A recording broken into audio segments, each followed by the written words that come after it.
Yeah! One guy's seen it, the other guy hasn't. First guy's gonna tell the second guy all about it while they both get drunk.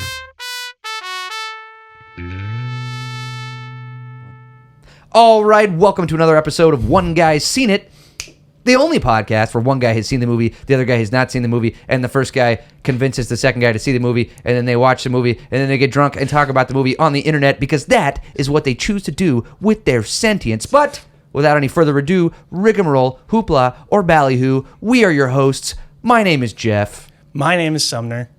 And today, we're talking about K-Pax. K-Pax. Pax. Doorman. Doorman. Doorman. You're just a stupid doorman. Doorman. Today, we are drinking Sapporo. Yet again. Saperstein. Oh, shit. It's kind of boring. We really got to switch out the beers. Yeah, know? I know. But I thought about Sapporo's so that. good. Yeah, I like it. Ready? Yeah. There you go. Now the podcast is really happening. Now it can begin. Cheers, buddy. Woo. So this week was my episode. This week was my episode. And you know, really, when I think about it, the first couple of episodes of this podcast that we did that were my choices were weird sci-fi movies from the early 2000s. Yeah. And I was convinced that there weren't any more for me to choose from.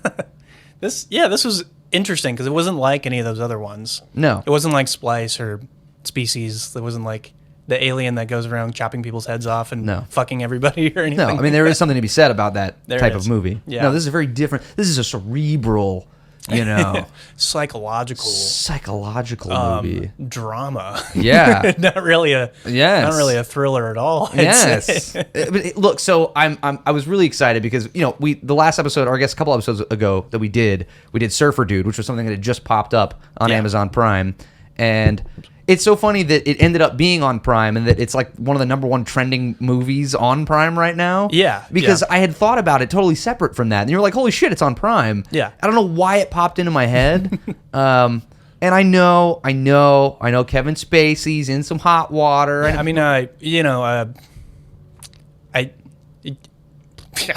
don't know. He's in some hot water. All right. There's nothing I can really say. Just because we're talking about this movie doesn't mean we agree with anything that Kevin Spacey has done. Or the people he might have or might not have murdered.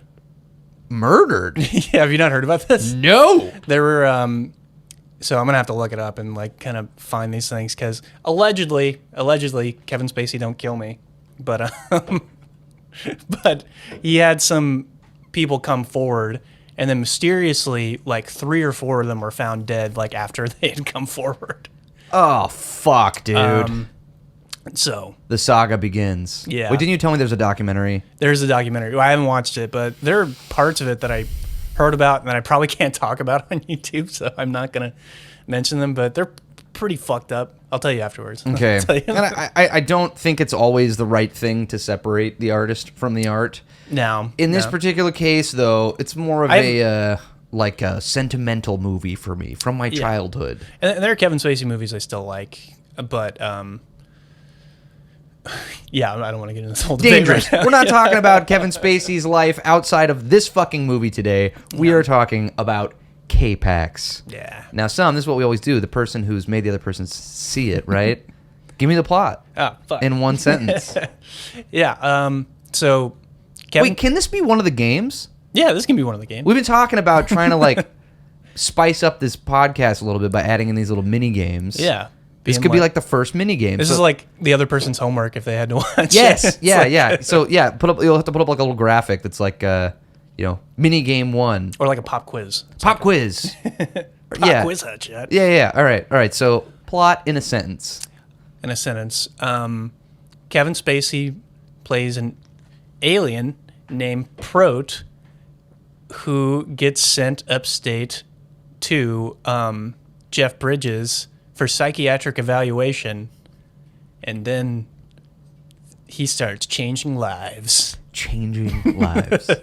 And that's as good as I can get in one sentence. Nice. Well done. Like, clap it up. Clap it up for some. It's the first one I've actually been able to do in one sentence, I think. And I think it's really because the plot is so simple. It is a very it's a simple. helpful one on this. So Yeah. first, before we get into shit, what are your overall thoughts?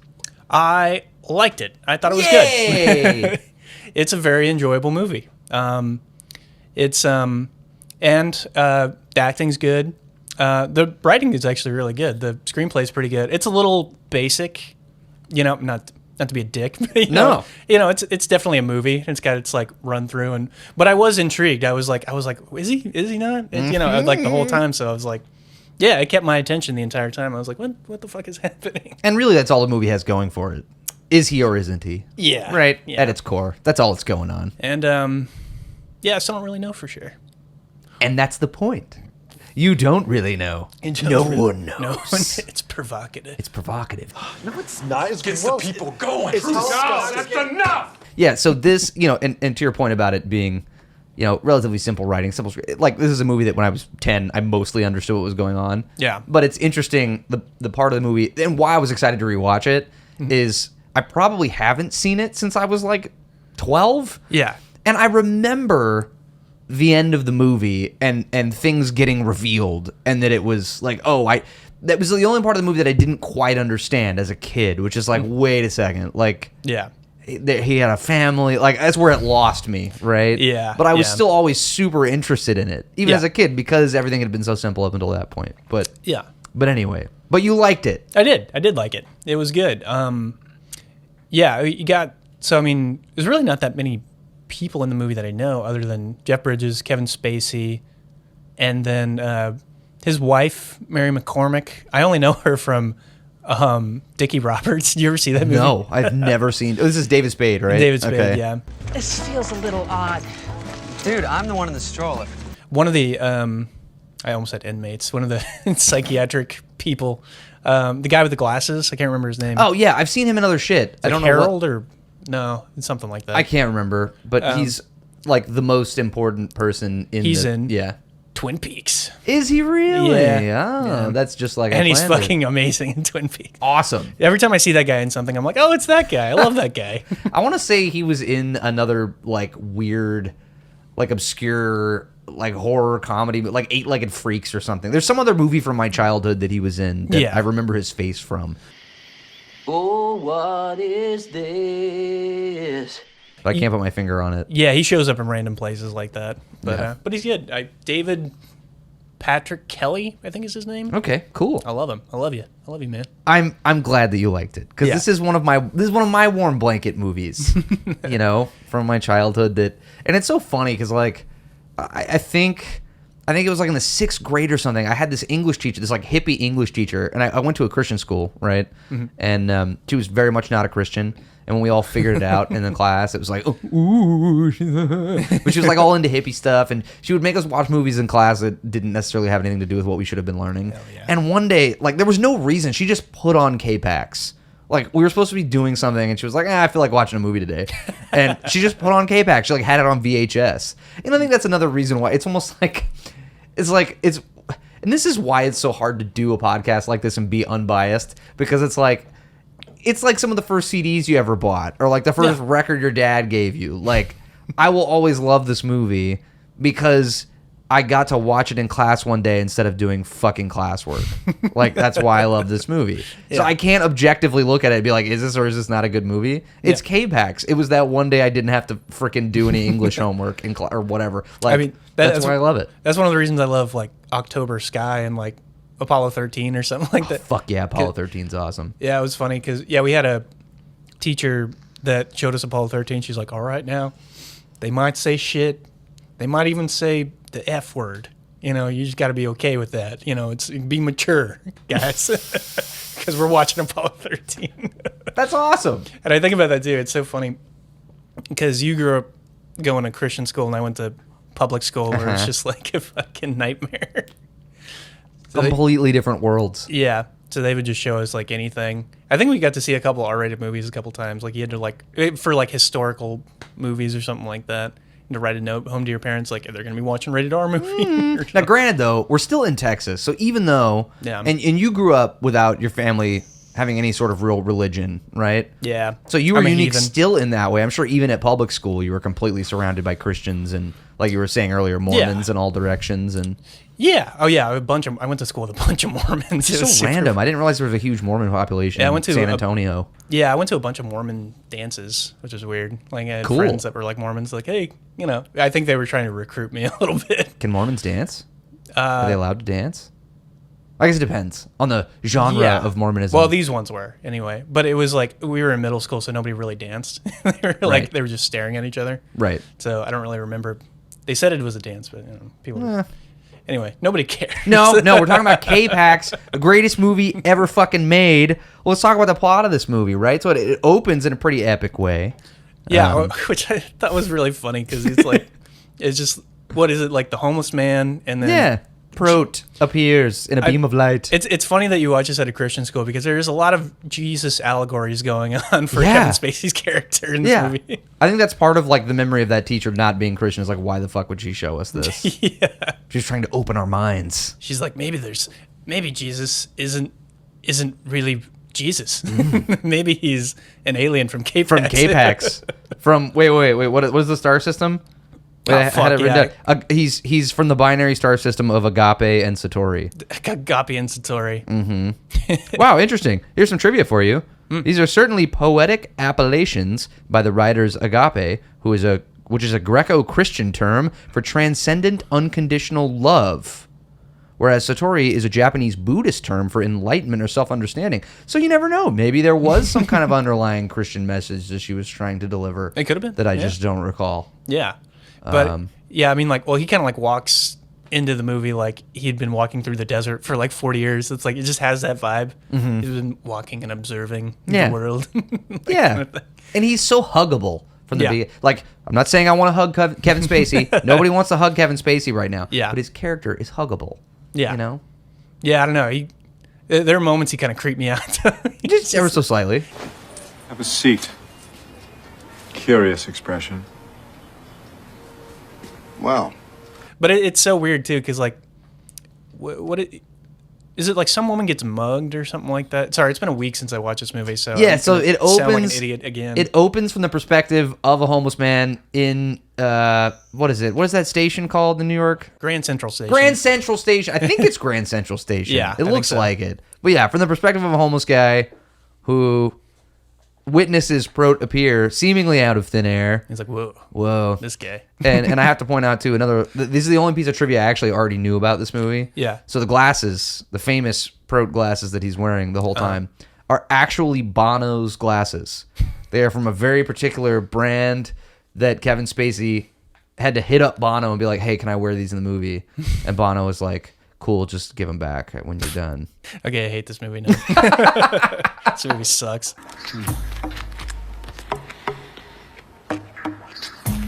And honestly, I was shocked at how much critics shat on this. Really? Yeah. I thought it was like well received from by audiences, but the critics score was pretty split. It was a lot of uninspired, not a whole lot going on. Kevin Spacey's acting is caring, a very simple plot, and One Flew Over the Cuckoo's Nest, but dumber. There's a bit of that. I mean, yeah.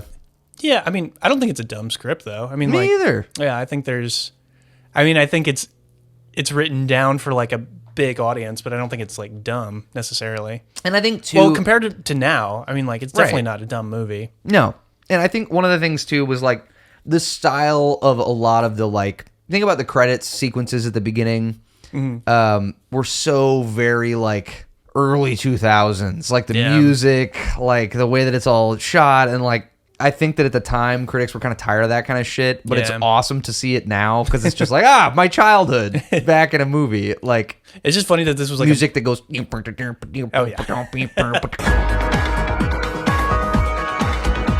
yeah, what was this, 02 or like 03? I don't even know. Let me see. But it was funny to me that this was like a big... 01. 01. So right before the towers fell. Oh, shit. Just kidding. Oh, God. No, it was funny to me because it was like, I'm assuming it was like sort of big budget-y kind of movie. But these are the things I'm supposed to look up before we do the episode. It's okay. What is the budget? But it's just funny to me because this would definitely be like an indie film now. They wouldn't get like big stars. Even if big stars were in it, they'd be like, okay, we'll give you like $5 million to make this movie. Right. Because what more do you need than that to make this movie? $68 million. What? I don't know what they to spent it make on. that movie? Probably just the big observatory scene or something. Fuck, I don't know. What do you spend all that money on? Jeff Bridges and Kevin Just Spacey. Jeff Bridges and Kevin Spacey, That's yeah. it. And to be fair, And marketing, that's it. and marketing, yeah. But and honestly, like Jeff Bridges makes the movie. He does. He's my favorite part of the movie. Yeah. Yeah, because Jeff Bridges, I just want that man to like talk me through any like hard time I've got in my life. He's like, hey, it's gonna be okay, man. You'll be all right, dude. You don't fight the wave. You can't fight these big waves, Code. Well, look, okay, let's run through the plot. We're assuming if you're watching this, you've already seen the movie. I mean, you know what happens, but yeah. Maybe they don't. Maybe they don't. So Kevin Spacey, shows up as Prot. And a woman is being mugged, and he helps her pick up her bag. And of course, the New York police show up and decide that he obviously had something to do with the assault. He should have been black for this to plot. No, I'm just kidding. Funny you say that. I have some trivia. Okay. Initially, Will Smith was supposed to play the part of Prot. Oh, you know what? And Kevin Spacey was going to play Jeff Bridges' part. Ooh, I don't like that movie at It's all. weird to think about a version of K-Pax with Will Smith as... I somehow like that less than Kevin Spacey playing that part. Yeah, because when was Men in Black?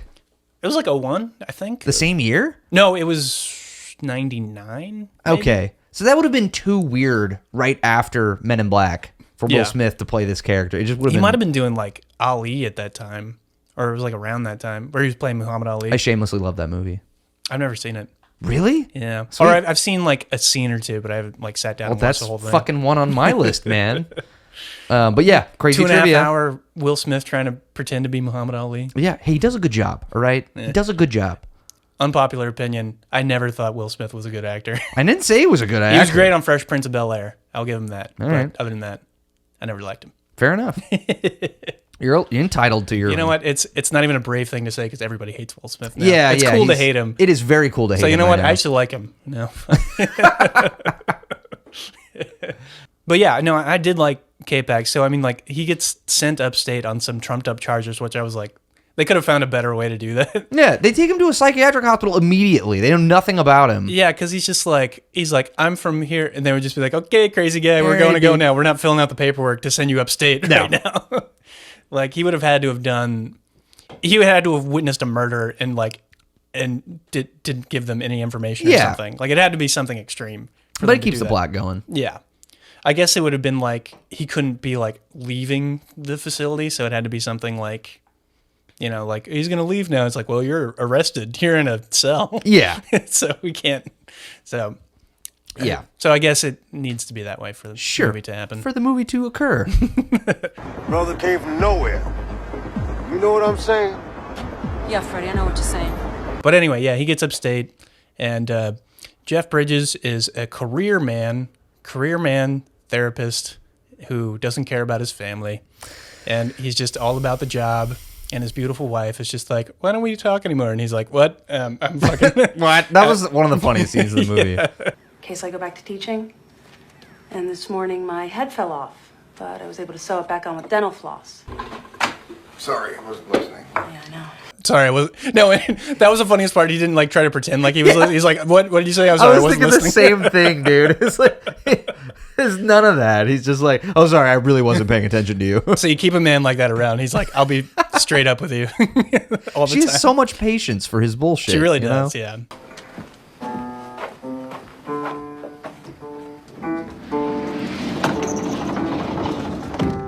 Not to jump ahead, but I did think there was going to be like her trying to come on to Kevin Spacey at some point. It felt like that. I felt like it was going to happen, but I'm glad it didn't happen because I'd have been like, no. Because he was so interested in the family and he's like, so different.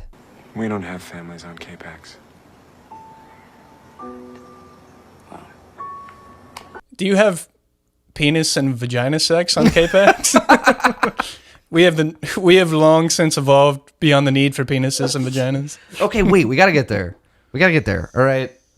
So yeah, so Jeff Bridges gets assigned to his case, and very quickly, after a few scenes of Kevin Spacey saying alien stuff, I wish.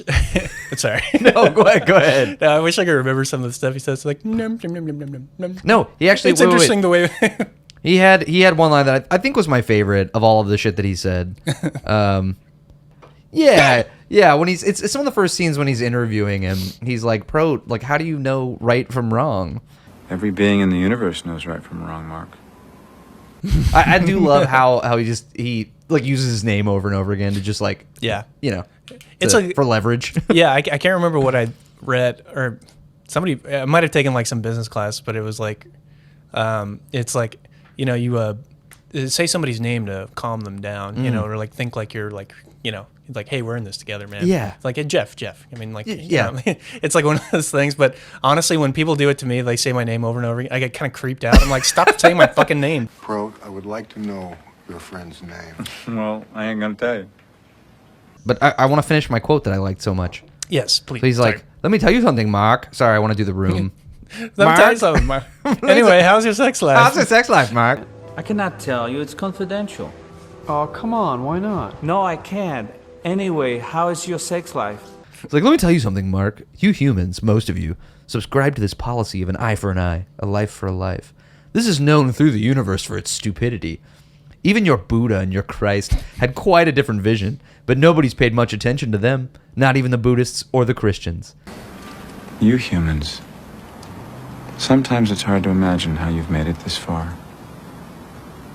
Fuck yeah. I'm sorry. I don't even care. Unironically, I love that line. It's a good monologue.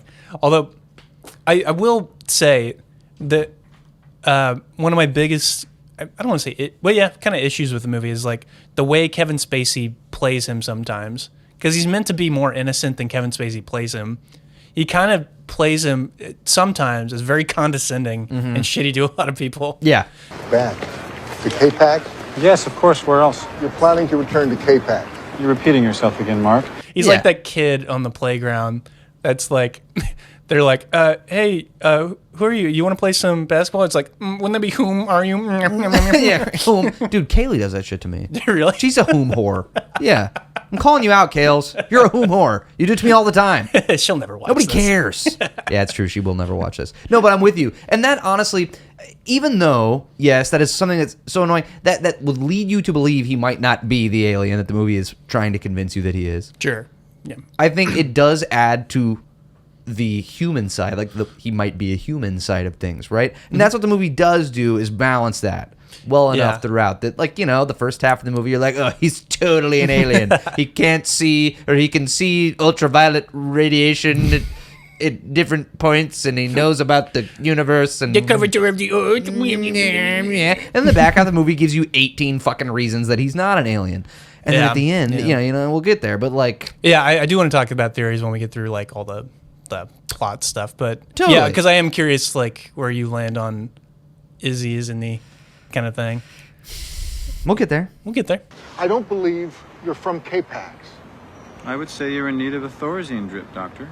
Yeah. So okay, let's keep hauling ass through the plot. So yeah, Jeff Bridges pretty quickly becomes convinced that he might be who he says he is. I think he's skeptical for a long time, but I can't remember what the moment was that he was kind of like, oh shit, this guy might be for real. Well, he invites. I think he's like he's like kind of escaping from his like life of like, go to work, go home, pretend to be a family man, and then go to work. So he's like, ooh, this is like otherworldly. So I think he's just intrigued by him and then there's that. So I think he's skeptical all the way up until like the, the fucking planetarium. Observatory, or planetarium. Yeah, because he invites Prote to like a family barbecue. Yeah. And invites his brother-in-law, who just so happens to be luckily an astronomer. You know what? That's one of those like plot conveniences I'm totally fine with. Sure. I don't need a whole scene of him like being like, hey, can we go to the planetarium? You want to meet this guy? Yeah. Quicken it Fuck up. yeah. And you root for him the whole first half of the movie. Yeah. Like, and the movie does a good job of doing it. It's like, I want, God, why can't everyone just listen to Prote? He's obviously an alien. So this is your neighborhood, huh? And that's honestly probably one of my favorite scenes of the movie. That whole observatory planetarium scene is fucking great. Just a look on the doctor or the astronomers' faces. It goes a long way to like promote that theory that he might actually be an alien. Yeah, and it doesn't start off that way. The beginning of their interaction with him, they're like, oh, can you how can you prove to us that you've traveled on a light beam to here from Earth? And he's like, all right, let me demonstrate. What you want is a demonstration. Yeah. Adios, aloha. There you go. There you go. See, okay, so that was a big thing for me, like in the theory part, because it's like either he's fucking with them, or he's, a crazy person, Right. Because like that whole thing about him like having to go back at the end, like it's a big. He's like, oh, there's these patterns that we have to like. You can't just go. It has to be like at this perfect specific time. Right. And he's like, okay, I'm back or whatever. There's Yeah. like no light that comes into his. It's instant. Didn't you hear him explain that? Yeah, but like the way that he describes it later, it's like that's not really how it works. So either he was just being an asshole, be like, I'm back. What's up? Yeah, well, and that's the thing. It's supposed to keep you on the line. You don't know, right? Because isn't he talking about at one point? He's like, Jeff Bridges is like, well, our Einstein says that nothing can travel faster than the speed of light, and he's like, well, your Einstein would clean my toilet in K-Pax. No, No, he I'm just kidding. doesn't. Prode is very appreciative of Einstein's genius. Yeah. And he says, What Einstein actually said was that nothing can accelerate to the speed of light because its mass would become infinite.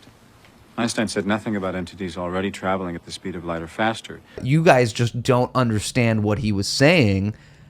You can travel at, I forget what he says, like Raytheon speeds or something. At tachyon speeds. Tachyon? So it's something we wouldn't even be able to see with our own Perception. tiny human shitty eyes. What is light? Light is just the vessel through which something I travels. don't know, whatever. But all of it just adds to. It's like in every single scene, he gives you reasons to believe he's telling the truth and reasons to believe that he's full of shit. They do a good job of it, I feel like. So this is something because we like talking about random and I love it when you bring a sci-fi movie in because we can talk about the sci-fi capabilities of something like this. And we can just talk because it's like it doesn't make sense. It's for the movie. It's for people to understand. But like try to scientifically break down like how something like this would work. It's kind of a fun thing to do. That's my game. Fuck it. Yeah. But so I was thinking about he's like light travel. He's like bouncing off of a star into like another system or something like that. So if he's having to the little light conduit that reaches Earth from like a star or something like that, is he just like I'm not explaining this very well. Sorry, I'm a little drunk. Me too. I love this podcast. But I mean, like, is the thing like, so like if our star is like shining down on him like it is at the end of the movie, is he like bouncing up into the star and then just bouncing off into his star system back down to his planet? You're obviously already overthinking it. No, I'm not. And this is very important to me. They have a Light Beam 5000 machine. No. They go, pfft, and they're here. I care about. You don't even understand the specifics. K-Paxians. I mean, it also might not be real. Maybe. Hey, look, he's just staring into the sun at the end of the movie. There's actually, this is a perfect time for me to pull up another piece of trivia, which is, wait, no. Here we go. So, yeah, please leave that in there. Prote's departure from his home system, which is near the constellation Lyra, is scheduled for 5:51 a.m. on July 27th. They make a big deal out of that, right? He's like catching a flight. He's catching a flight, right? But on that day in New York City, the sun rises at 5:48, while Lyra itself is beginning to set in the west and eventually before sunrise as the year wears on. This implies that Prote must grab an earth-skimming beam of sunlight while he still has a clear line of sight to K-Pax in a rapidly narrowing window of opportunity. So that's how it works. That's cool. Okay, so it's like a little like electrical line. Yeah. To like so it's like beep, boop.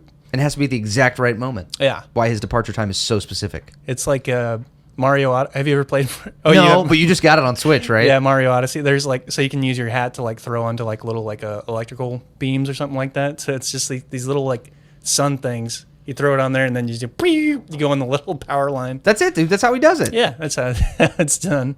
That's perfect. I mean, but I mean, like, wouldn't it would have to be like time travel, right? That you're going through.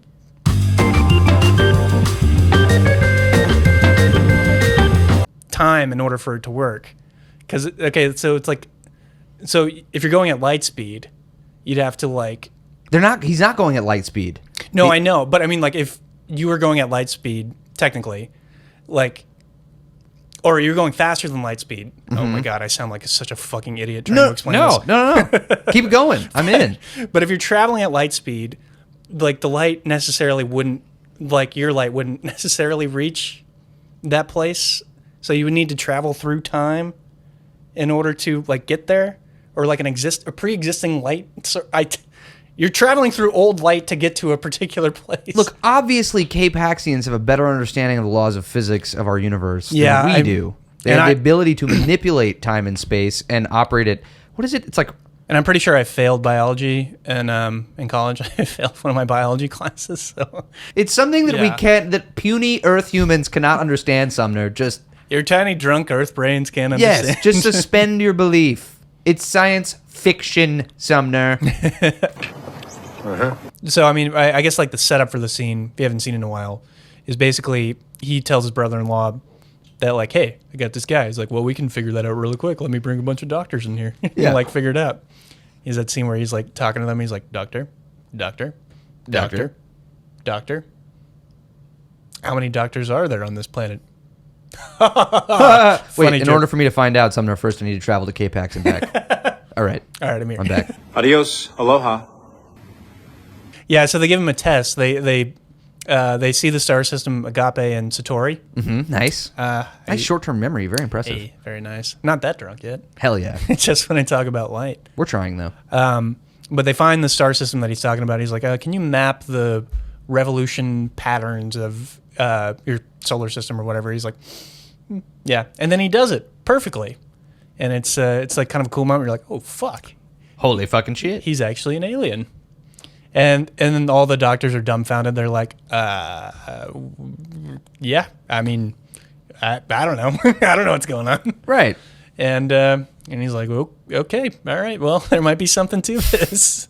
And so Jeff Bridges is like, fuck, all right, maybe he is a K-Paxian. You don't believe him, Steve. I don't know what I believe, Mark. And there's some awesome like idiosyncrasies to Prote's character. One of them being that he's really into fruit. Mm-hmm. And I wanted to point this out. I thought this was strange. It's like the first couple of scenes where Prote is in Jeff Bridges' office and he's interviewing him. Yeah. Oh, yeah. Prote is eating fruit, right? And there's a great scene where he consumes a banana whole, because how would he know? Mm-hmm. Your produce on this planet is truly remarkable, I think is a line that he says, or something like that. Yeah. But what was more interesting to me is the fact that this clinical psychologist, I guess you could call him, psychologist, always has a giant bowl of fresh fruit on his desk every day.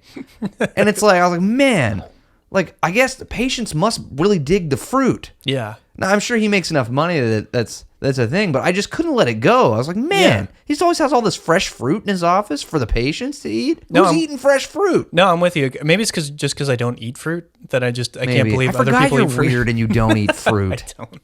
I drink smoothies. I drink smoothies with fruit in it. But that counts. I don't like the texture of like straw. I like blueberries. That's about it. Blueberries are good. Prote doesn't give a fuck about the texture of fruit. But fruit fucking sucks. If you eat fruit, you're stupid. Shut up, man. I love fruit. You know, you can't actually eat a whole banana peel. It's just gross. But you can eat it. Yeah, it's just all the bacteria is on it. Right. It's like eating like a potato skin, but way thicker. Yeah, or like eating undercooked ground beef, where all the bacteria is ground into it. Don't ever... Okay, this is a PSA for our audience out there. Do not ever eat a rare or medium rare burger. It is different than a steak. If the meat is ground, the bacteria on the outside is ground inside the meat. I know it tastes better, but don't fucking do it.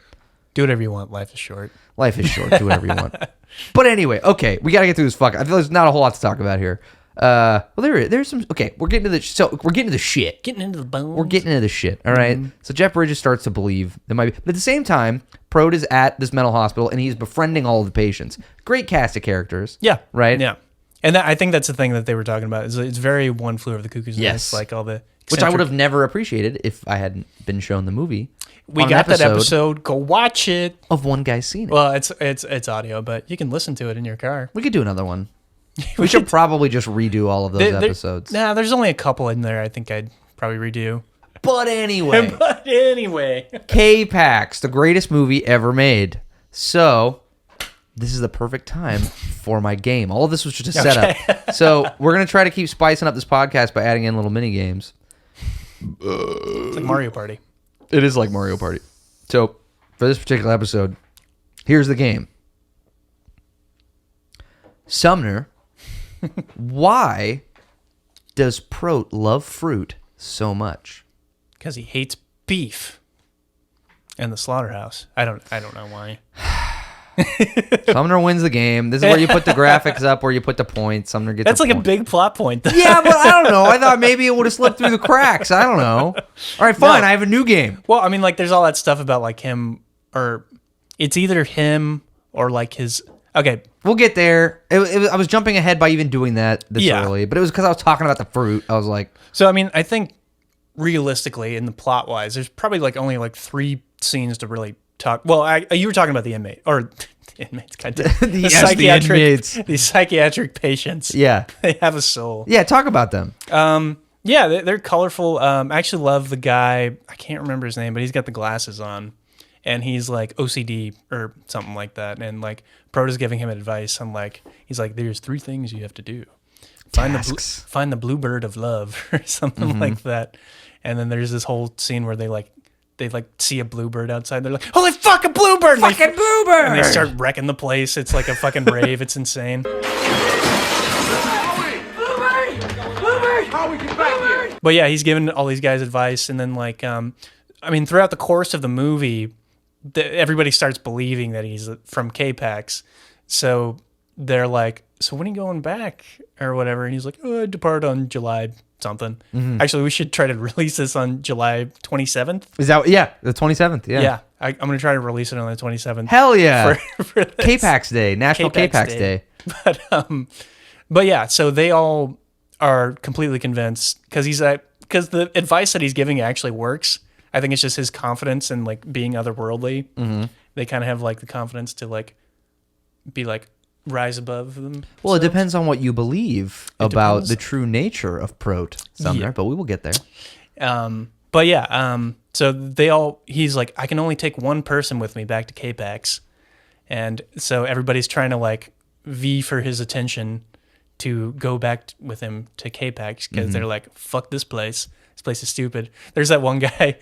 I do love this dude who's like, everybody else smells. Yeah, I don't he's the dude. He's like my favorite part of the whole movie. Yeah. Like he was like a doorman. He was Yeah. literally a doorman. It was actually kind of interesting because I was like, it sounds like a real like psychiatric patient. He's like, I had a normal life, and then everybody just started smelling really bad.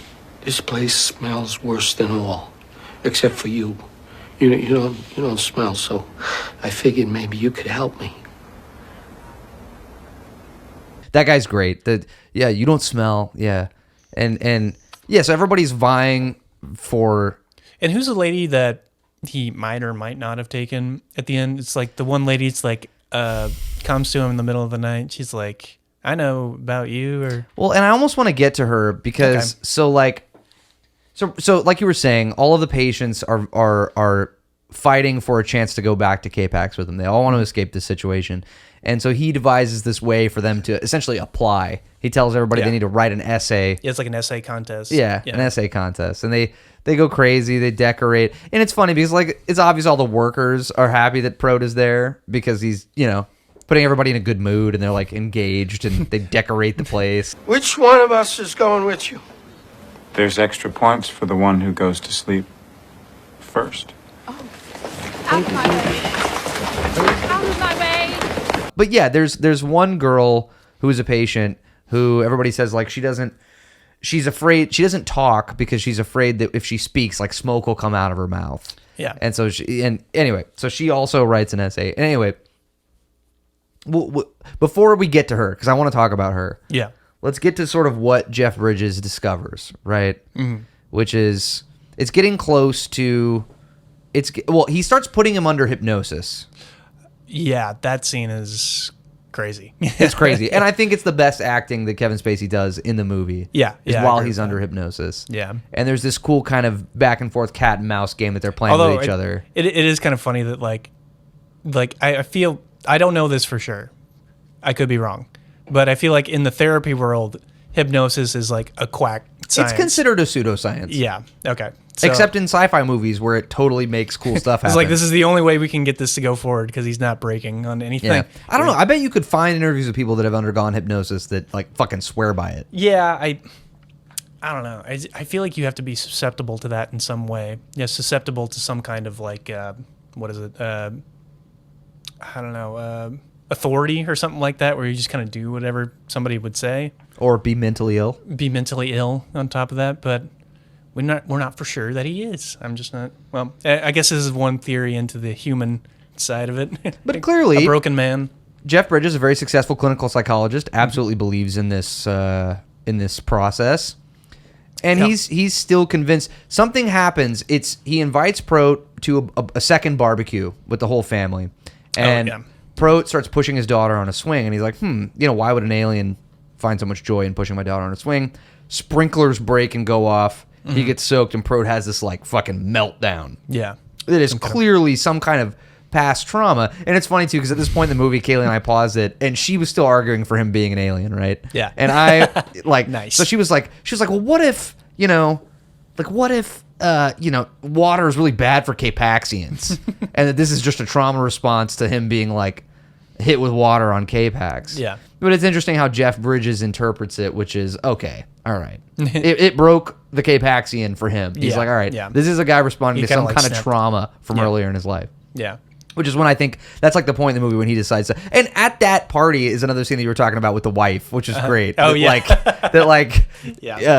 Prote is like walking around the house and looking at photos. Speaking of which. Oh.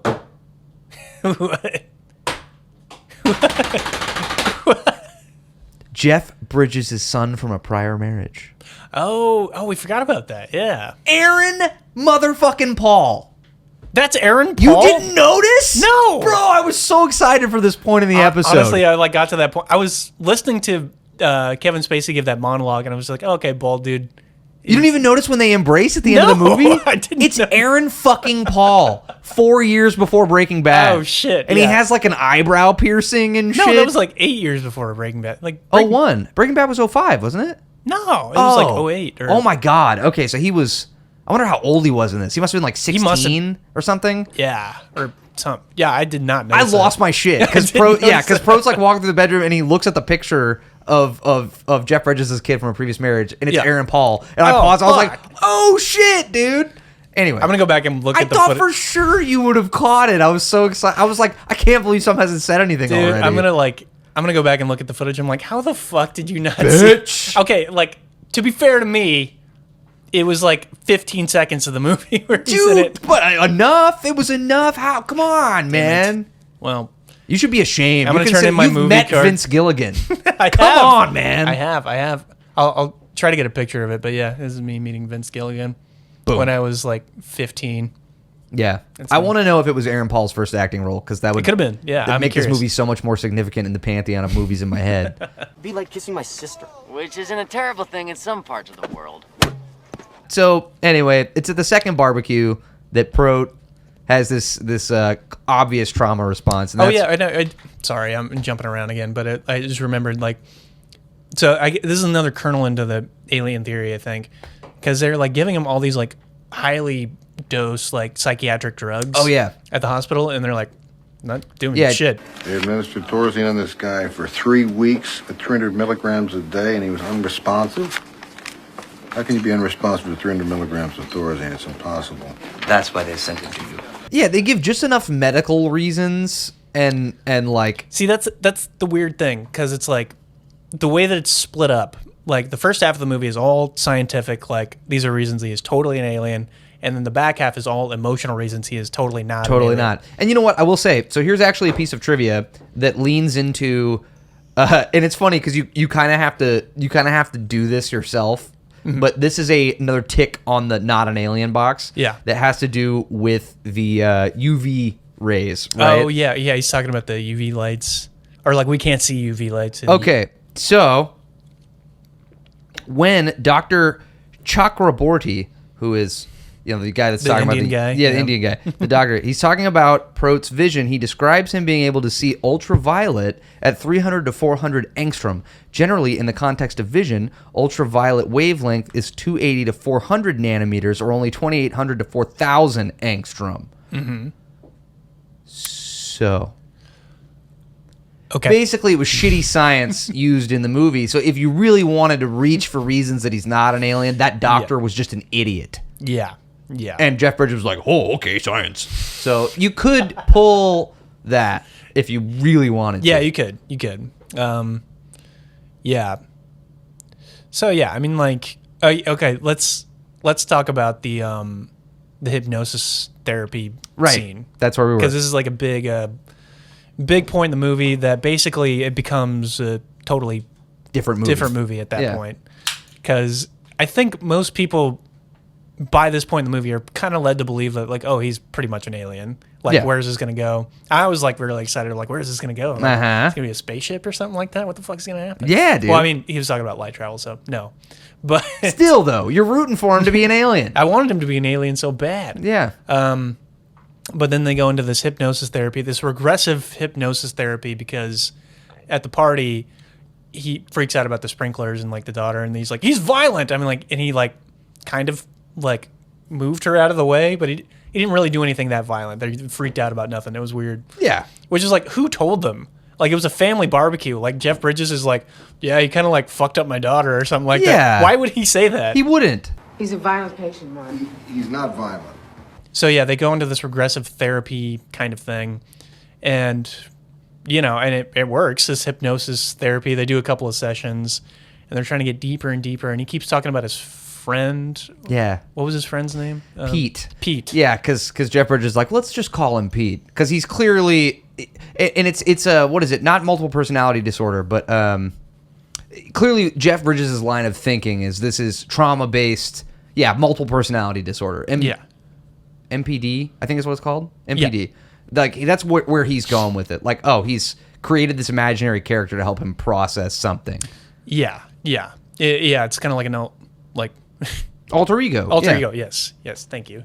And so it's like Pete and this woman who he has a baby with. I can't. At 17. Was it Sarah? Was that her name? Sarah. Yeah. Okay. Sarah. So this is interesting to me because, like, I'm just going to spoil it now. I think he's still an alien. I'm that guy. I have a theory. You have a theory? Well, okay, all right. So we're getting to the end of this episode. We need to wrap it up. So basically, what happens? This hypnosis is he discovers, or what he thinks Jeff Bridges thinks he discovers, and this is so funny because I have to talk about this. I've been waiting to talk about this. So through this hypnosis, determines that he believes everything we just talked about. That Prote is actually some guy who experienced something horrible. Oh yeah, and we do have to talk about the sad part that happens. It's a very sad part. So he starts doing research, and he finds this pencil that Prote has dropped during this hypnosis session. Yeah. That has an area code on it. So he goes fucking full on detective. He has his secretary who's like, "What's going on?" He's like, "It's pretty sick." It reminded me of The Wire. Well, fucking A. I saw the future. Sumner's watching The Wire, in case you didn't know. I love The Wire. He's watching The Wire right now. Anyway, sorry. But anyway, they do all this crazy research, fucking pins on a map, trying to figure out, because he mentions that Pete worked in a slaughterhouse, or was a the guy that kills the cows. Look at every slaughterhouse in the goddamn county. Yeah, exactly. But he starts narrowing it down and finds.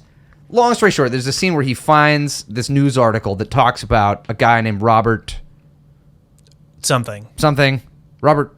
It's Porter, because Prote. Oh yeah. Okay, Porter. Robert Porter, this guy who.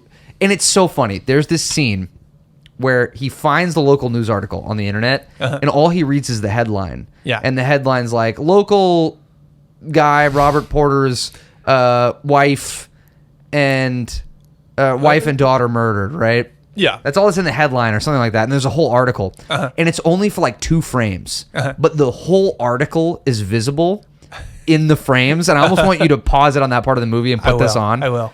So Kaylee and I paused it right at that so we could read the entire. They wrote the whole article, and it's so funny because at this point, Jeff Bridges, all he's discovered is that his name is actually Robert Porter, and he's like, all right, I gotta go there and interview him, or I gotta go there and interview people in the area and figure it out. Yeah. The article explains everything that happened, like it explains the entire crime.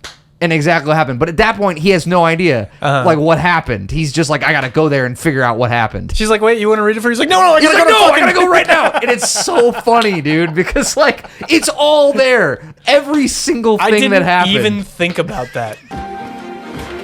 It's Robert Porter.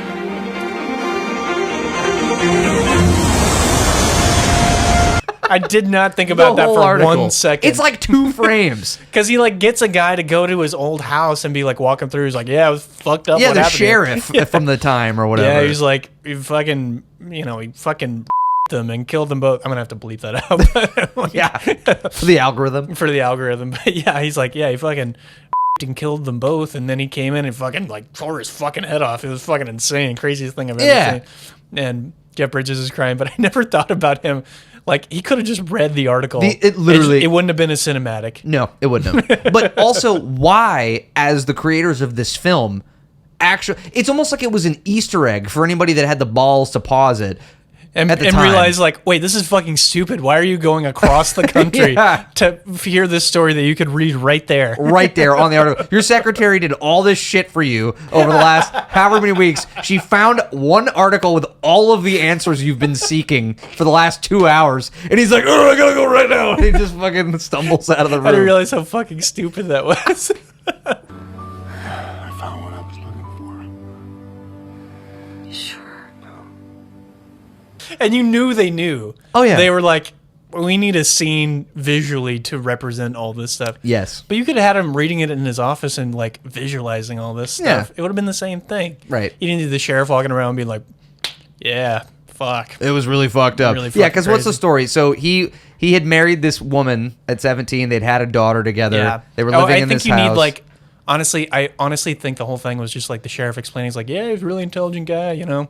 He was like drawing fucking planets and shit. I don't know. Everybody called him a smarty pants. You know what? Like, and we were like, fucking shut up, go kill the fucking cows. Yeah, Okay. exactly. But yeah, that's the story. You learn that some fucking vagrant breaks into his house while he's at work at the cattle fucking slaughterhouse. Yeah. And murders his wife and his daughter, and It's he comes home. It's a little emotionally manipulative because Yeah. you're like, oh fuck, you know, it's like you can't think of anything being like, okay, yeah, that's what happened. Like it would make sense for someone to divert that much. Yeah. And be like, It's so hardcore that how else could anyone process it? yeah. So I mean, like I like it. It is emotional, but it's like, God, it's a little extreme. But I mean, I guess it would have to be. What would it have to make you suddenly develop multiple personality disorder and I just think go to New York? Maybe that was the point. Like maybe the average audience at that point would be like, oh, okay, he's a fucking person. Yeah. Yeah. Fuck this. Yeah, and that's what it wants you to believe. Like it needs to be that stark for you to be like, oh, okay, I've been misled this entire time, and it kind of makes you angry as if you were like, fuck you, movie, Yeah, for it's like, like okay, yeah, giving me all these reasons to believe. It's like, no, it's a drama. It's not It's a a sci-fi drama. It's just a story about You fucking people. nerds. People can go through really traumatic things. But yeah, the sheriff tells him what happened. He discovers the murder, and he goes off into the river and just floats downstream and somehow ends up in New York. Like, Yeah. you know, whatever. He survives it. Whatever. That's it explains the aversion to the water from the sprinklers. Wait, they were in New Mexico, right? Or something like that? Yeah. Fuck, I don't even remember. Yeah, it's somewhere in the middle of the country. Sorry, it doesn't matter. It doesn't matter. But he ends up in New York. Like, how? Like, how did... Anyway. I mean, it would have taken him 5 years. 5 years, yeah. And that's the other thing, too. It's easy to believe that this crime occurred a really long time ago. Yeah. But it's only 5 years ago. And that's what's funny, too. Wait, so 5 years that he says he's been on the planet. Right. But and the crime occurred 5 years ago. Okay. So That's like why Jeff perfect Bridges timing. is like, oh my God, the 5-year anniversary is coming up, and it aligns exactly with when he says he's leaving to go back to K-Pax. So Yeah. he's like, oh, he must be, somehow his MPD has set himself up to like have some kind of psychotic break at the moment of the 5-year anniversary of this horrible thing. Yeah. So that's what which is why Because the brain works that way. It's very regimented. Sure, totally. Anyways, this episode has been way too long. I'm sorry. We could probably cut a lot of this shit out. But yeah, so here's the crux, right? You're led to believe so Jeff Bridges discovers all this by talking to the sheriff. Yeah. And he hustles ass back to... I wish there was just a scene of him running off the tarmac. He's like, "Fuck! I gotta get to him! Gotta get back to There's Pro." a scene like at the end where he falls asleep. He's like, "Oh, the anniversary is tomorrow, or whatever." And it's like, "You need to eat something." Like his wife comes in with like Chinese food or something like that. He passes out. And they have to have the scene at the end where he's like, "Fuck! I overslept." Yeah, of course he fucking oversleeps. He's been preparing for this for days, and somehow he oversleeps. Yeah. And he rushes into the room, and Prote's gone. He's not in the room. But he's under the bed. Yeah, fake out. Fake out. Yeah. But this leads to the chick who won the essay contest, right? Yeah. Yeah. And what you find out from her essay, which you can only find out if you pause it on the 2 frames that it shows her entire essay, which is that her whole family died in a fire, and she is the sole survivor of her family. So the reason she was chosen is because of her trauma. Her trauma is so similar to Prote's. And she's gone. He's still there, but she's gone. And the movie ends... And they're like, unexplainable. We don't know what happened. The movie ends with him being a fucking vegetable. Although, to be fair, in the final scene with him on the rooftop with Jeff Bridges, there's these weird close-ups where like he's like borderline smiling. Yeah. He's got like vegetable smile, but then it cuts to the wide and he doesn't have a smile. See, I watched the YouTube, like, of the last scene where he gives that monologue and everything. Yeah. And, all the comments are like, why is he smiling in one part and not smiling in another part? It's just like... It's just I feel lazy like editing. I feel like they couldn't decide what they wanted to do. Should he smile? Should he not smile? And I feel like Kevin Spacey, like, in the close-up, found, like, the perfect thing between, like, non-reactive and a slight smile, where you don't really know if he's smiling or not. Right. Good acting on his part. I'll give him credit for that. But, yeah, so I think you're right. They fucked it up in the editing, and the director didn't know what he exactly wanted it to be. Yeah. It's like... Well, and so that leads us. Okay, we're at the end of the movie, right? Mm-hmm. So let's get into theories. So I want to hear your theory first. I think he's an alien. Okay, why? I do. Well, I think all the stuff. So I don't think he's an alien per se. So like the light travel kind of thing. Like I don't think he's the vessel of himself. He's just like the brain matter. Like he's in like a tube somewhere, and he's like, I'm gonna light travel all the way there. And I think he's just found a vessel that's broken enough that nobody's going to notice that they're gone, or everybody's going to be like, oh, that's not an alien. But a caveat to that is he tells everybody that he's an alien all the time. But don't worry. I'm not going to leap out of your chest. But I guess so it's like he doesn't have to pretend to be a human, I guess. Sure. So if you take that theory and you're like, okay, he's not really like light traveling, he's just inhabiting a vessel through which he walks around in with his brain, then it gets really complicated. Mm-hmm. But I mean, that is my theory, because I feel like it's hard to explain a bunch of the stuff that happens at the beginning, especially the planetarium scene when he's like writing all like the things, and they're like, no, he's just a small town brainiac, son. Yeah, he's like, yeah, astronomers with the Hubble telescope haven't been able to figure this out, and he's like, yeah. Mm-hmm. Fuck you. Don't need to go to college for that shit. Right. So I love your theory. Yeah. And by the accounts of the director and everybody involved writing the film, it is left intentionally obtuse. What did you call me? Obtuse. You're being obtuse. 2 months in the hole. Or am I being obtuse? Nope, now you're being acute. But I'm with you. I think there's way more evidence to support the alien thing. And my theory is very similar to yours.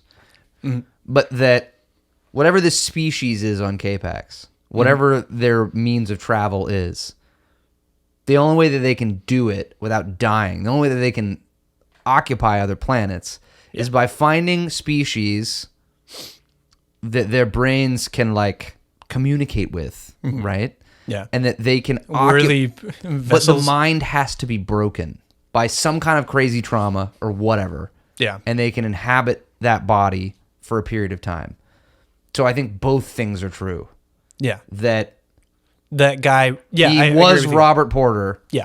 And he experienced this insane trauma that allowed this alien species to occupy him for a certain amount of time. And maybe this species, for whatever reason, gets some kind of like banal enjoyment out of like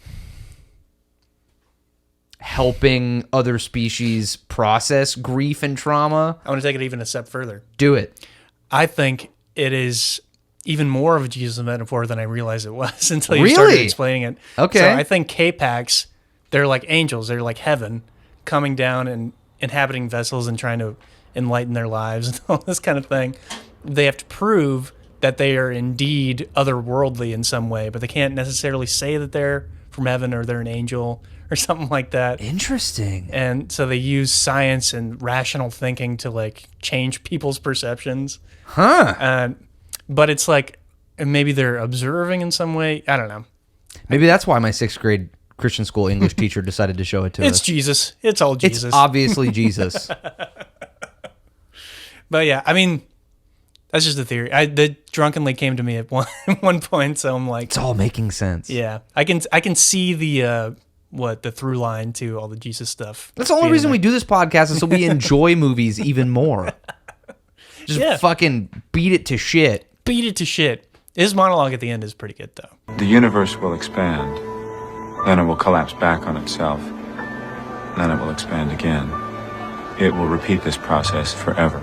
It's basically the time is a flat circle theory. He's like, you only get the one life, and you're gonna repeat it over and over. You're destined to repeat all of your mistakes. So you better get it right now, fucker, or it's you're just gonna keep doing it and doing it and doing it. Yeah. So, yeah, that's pretty K-Pax. K-Pax. True Detective better. True Detective is better. It's basically the same story. But you liked it. I did like it. I'm so glad. Yeah, I thought it was good. And Kevin Spacey aside, I thought it was a good movie. I feel like in general, it's like a forgotten early 2000s sci-fi movie. Yeah, I mean, and it's a pretty basic like movie you would see like, and I'm shocked that it cost $68 million to make. Insane. That's fucking insane. It's all got to be actor budget. See, that's the thing. I feel like $60 million went to marketing, Jeff Bridges and Kevin Spacey, and then the $8 million was like the production budget. Had to be. It had to be. And I want to close things off with some cool extra trivia, okay? That I just recently discovered. So, and this is kind of fucking funny. When Kevin Spacey eats the banana, they had to film that 27 times for him to not like throw up and gag. Yeah.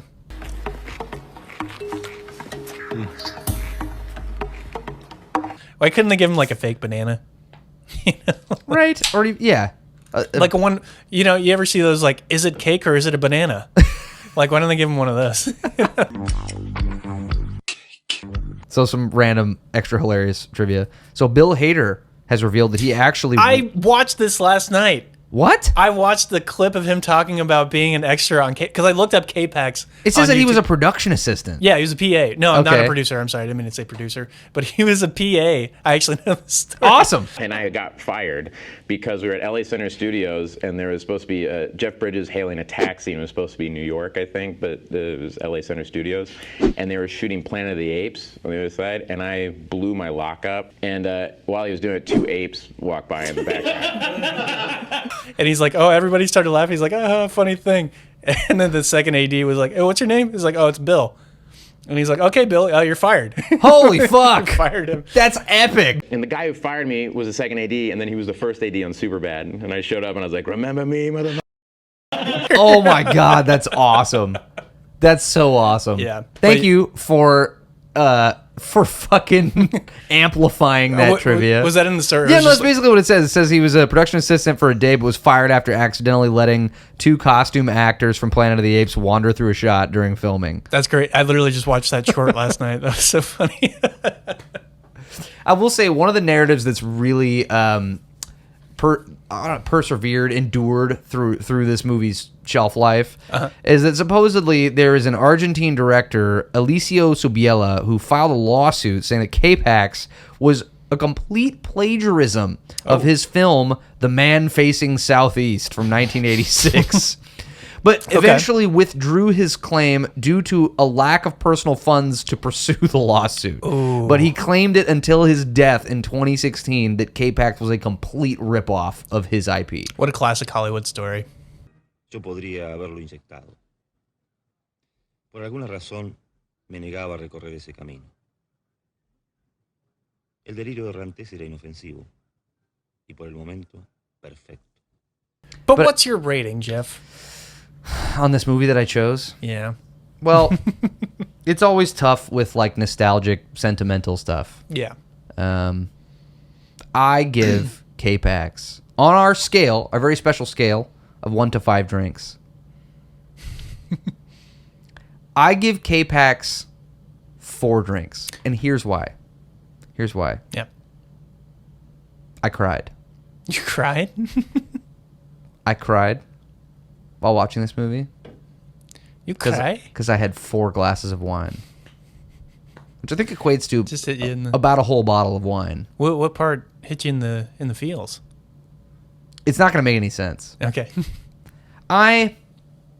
You may know this about me. I am a champion of the underdog. There are a few things that make me tear up. Dogs getting abused makes me cry. Dog movies, I can't watch. Dog movies fuck me up. Dead dogs. Yeah. And underdogs. That's it. 2 different types of dogs. But I'm a dog man. Okay. Yeah. So you got that dog in you? I got that dog in me. It's my dogma. See what I did there? Way to bring it all back. Right? Thanks. Nice. Yeah. But no, seriously. So the scene that I started tearing up, it was right when the 4th glass of wine really hit me. Yeah. Was the Bluebird scene. Oh, I can see that. And just his utter joy and like feeling like his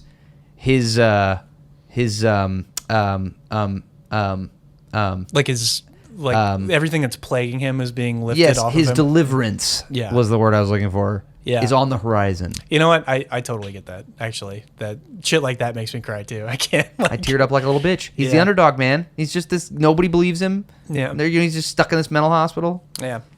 Anyway. Yeah. I say 4 glasses of wine, and this movie will make you feel things. Feel things. Yeah. Yeah. Even though it's obviously a blatant ripoff of some Italian guy. Or what was he? Or Brazilian? I can't remember where he's from. Fuck him. He's dead now. He is dead. No, I'm just kidding. God rest him. I'm totally kidding. Jesus Christ, man. No. Nobody should steal anybody's art or livelihood. That's fucked up. Prove it. You can't. You're dead. Can't. If he's so smart, how come he's dead? If he's so smart, how come he's dead? I'm right there with you. I think 4 is perfect. I watched it sober, but talking about it, I've had 4 now, and I'm really enjoying talking about this movie. Nice. So I think it's a comparable scale to me too. Cool. I think 4. Yeah, and I wish I had, because I feel like I would have been more emotionally invested, honestly. Sure. Because I was just kind of watching it, like being like, well, you know, when you're sober, you're like, okay, what's going on? It's like, oh, okay, you're thinking about it all logically, right? Whereas, like, if you have a couple drinks, you're thinking about it like you're in the feels, you're getting in there. You got to be in the feels for K-Pax, man. Yeah. So I'm with you. I think 4 is perfect. Sweet. 4 beers, 4 shots of whiskey, fucking wine. Hell yeah. All of it works. Don't watch this movie because you care about Kevin Spacey. Yeah, don't watch this do movie that. because you're like into early 2000s movies. Well, yeah, we did K-Pax. K-Pax!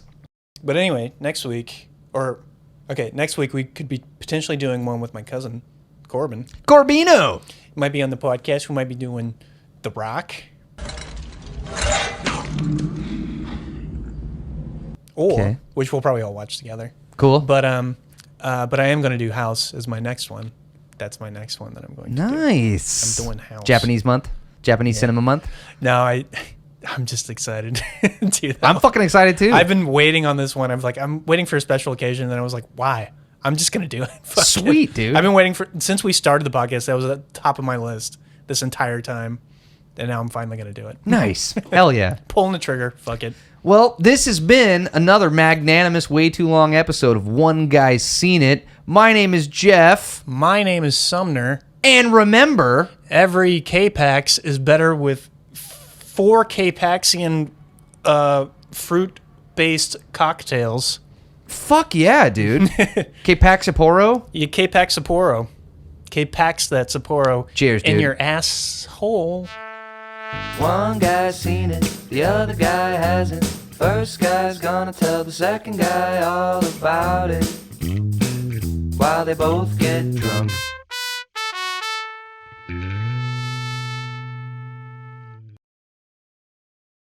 All right, welcome to another episode of One Guy's Seen It, the only podcast where one guy has seen the movie, the other guy has not seen the movie, and the first guy is going to convince the second guy to see the movie. And fuck you! Fuck you, you son of a fuck! You fucking shit fuck! God damn it, because I had a new way that I was going to say it, and then you were dancing. We're doing it again. Ready? Here we go. No.